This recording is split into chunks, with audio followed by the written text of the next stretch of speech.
Assalamualaikum warahmatullahi wabarakatuh.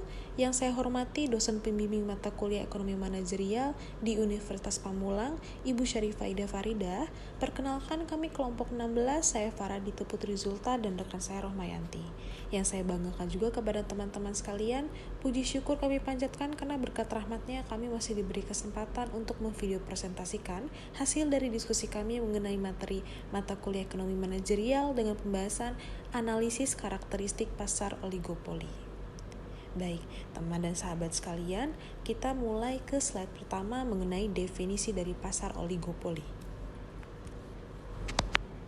Pasar oligopoli adalah bentuk organisasi pasar di mana hanya ada beberapa atau sejumlah kecil produsen saja, sementara terdapat banyak sekali konsumen.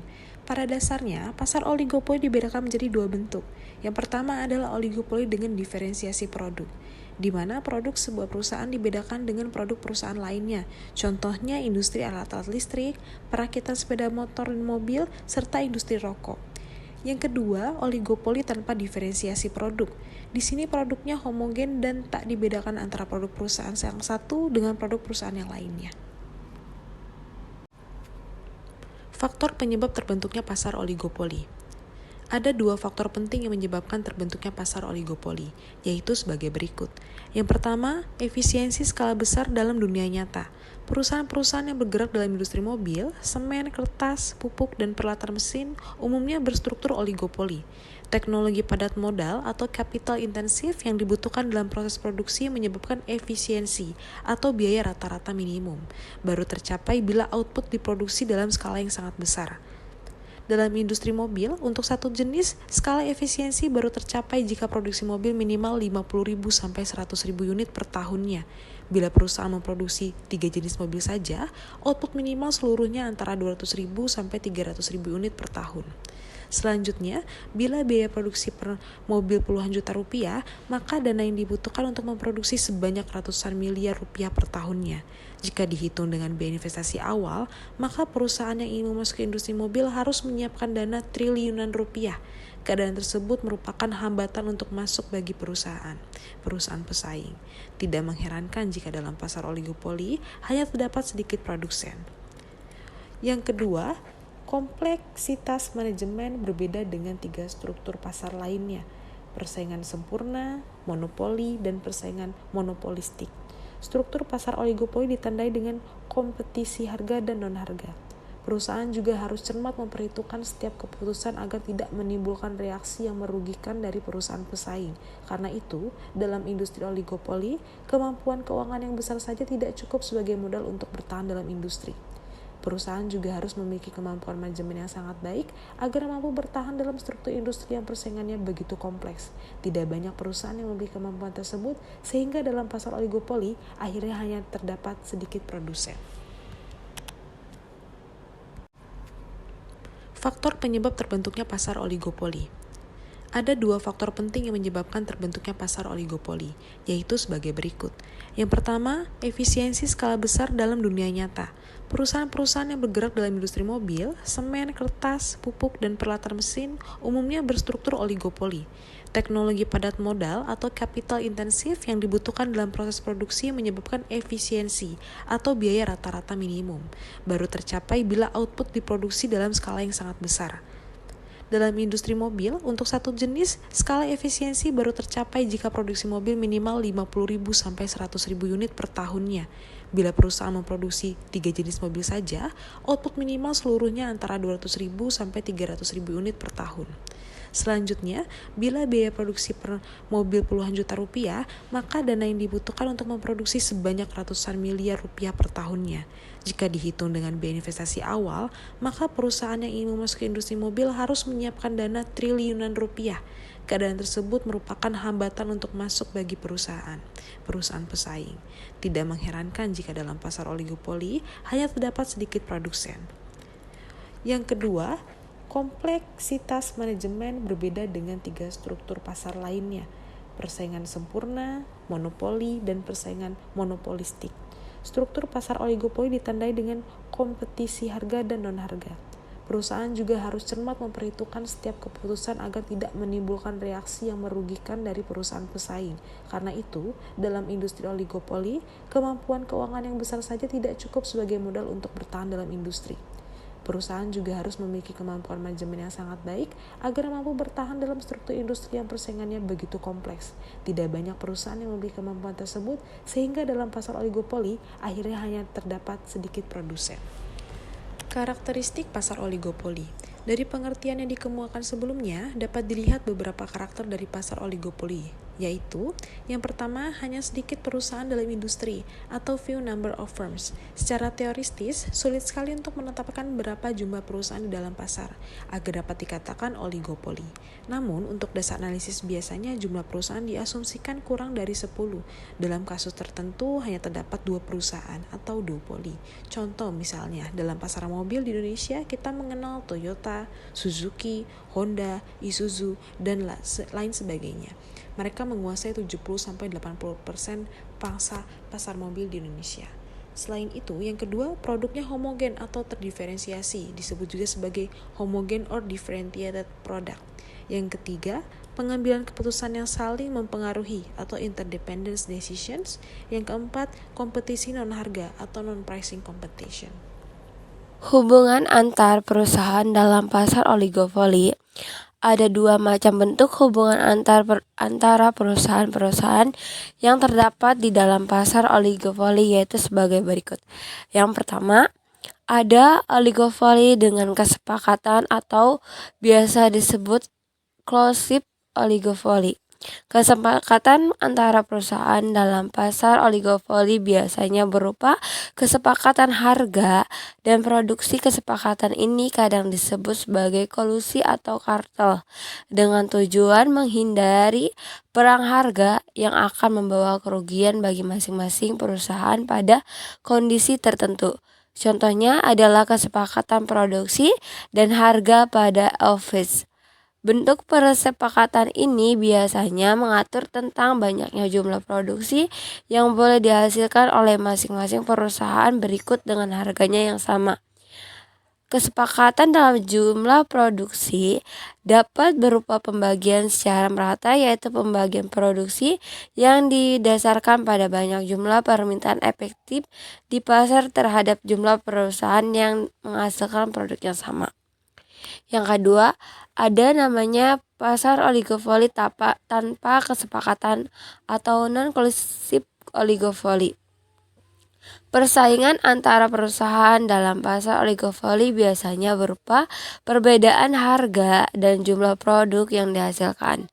Perbedaan harga dan jumlah produk biasanya saling berhubungan positif timbal balik dilakukan dalam rangka ingin mendapatkan jumlah pembeli yang lebih banyak dari sebelumnya. Dari pesaingnya terdapat beberapa hal yang mungkin terjadi dalam pasar persaingan ini. Hubungan dengan tingkat harga dan jumlah produksi produk yang dihasilkan relatif sama, yaitu sebagai berikut.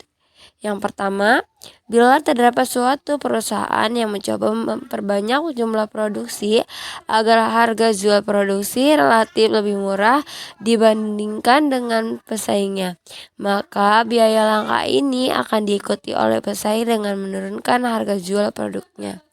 Yang kedua, bila suatu perusahaan mulai menurunkan harga jual produknya tanpa menambah jumlah produksi dengan maksud untuk menguasai pasang pasar, maka langkahnya akan diikuti oleh perusahaan lain, baik dengan cara menurunkan harganya sementara atau menurunkan harga dengan cara menjual lebih banyak produk di pasar.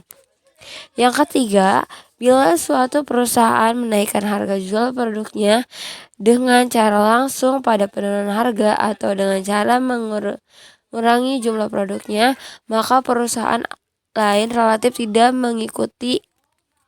2. Oligopoli tanpa kesepakatan, yaitu bisa dibilang non-collusive oligopoli. Persaingan antara perusahaan dalam pasar oligopoli biasanya berupa perbedaan harga dan jumlah produk yang dihasilkan. Perbedaan harga dan jumlah produk biasanya saling berhubungan positif timbal balik dilakukan dalam rangkaian ingin mendapatkan jumlah pembeli yang lebih banyak dari sebelumnya dari persaingannya. Hambatan dalam persaingan oligopoli. Biasanya perusahaan yang bermain dalam persaingan oligopoli adalah perusahaan yang kalah mapan, baik dari segi pengalaman, modal sumber daya manusia, dan bahan baku serta teknologi. Oleh karena itu, untuk persaingan oligopoli agaknya sukar bagi perusahaan baru untuk memasukinya, terutama pada persaingan yang di dalamnya terdapat kesepakatan kartel.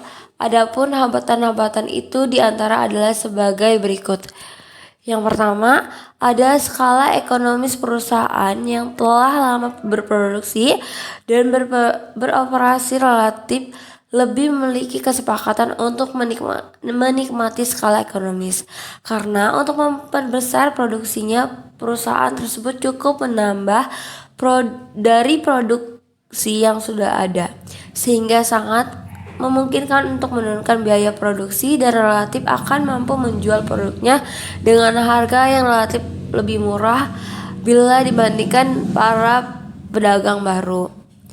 Kedua, ada ongkos produksi yang berbeda. Perusahaan biasa menurunkan biaya produksi dengan membuka kapasitas produk baru daripada tetap menggunakan kapasitas yang lama dan seterusnya.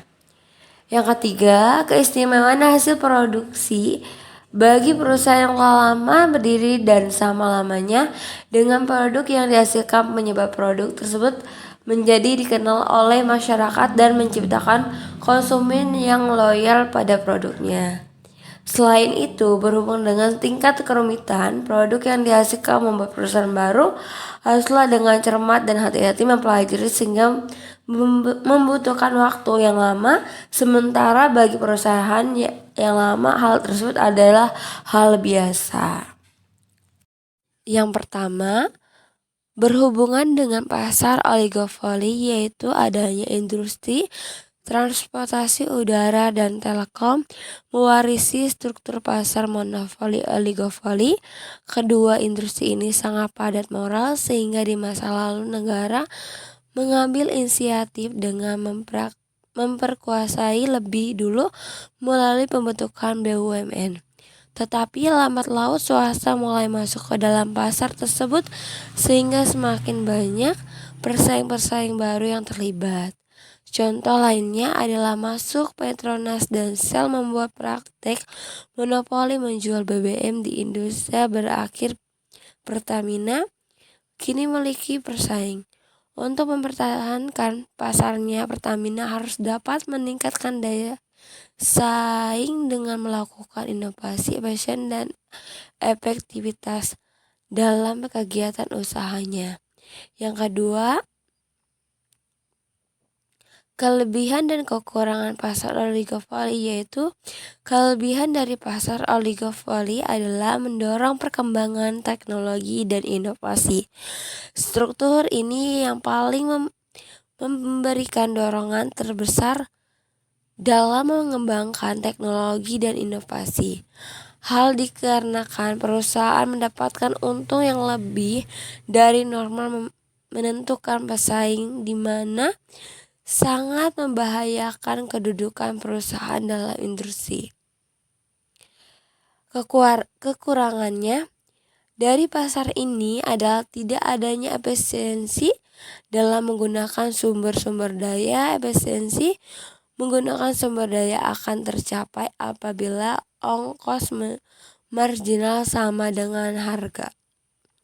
Pada umumnya keadaan ini tidak capai pada pasar oligopoli, tetapi jika dipandang dari sudut skala ekonomis, diperoleh terdapat kemungkinan bahwa perusahaan oligopoli akan memproduksi barang dengan ongkos yang lebih rendah daripada perusahaan yang dalam persaingan sempurna.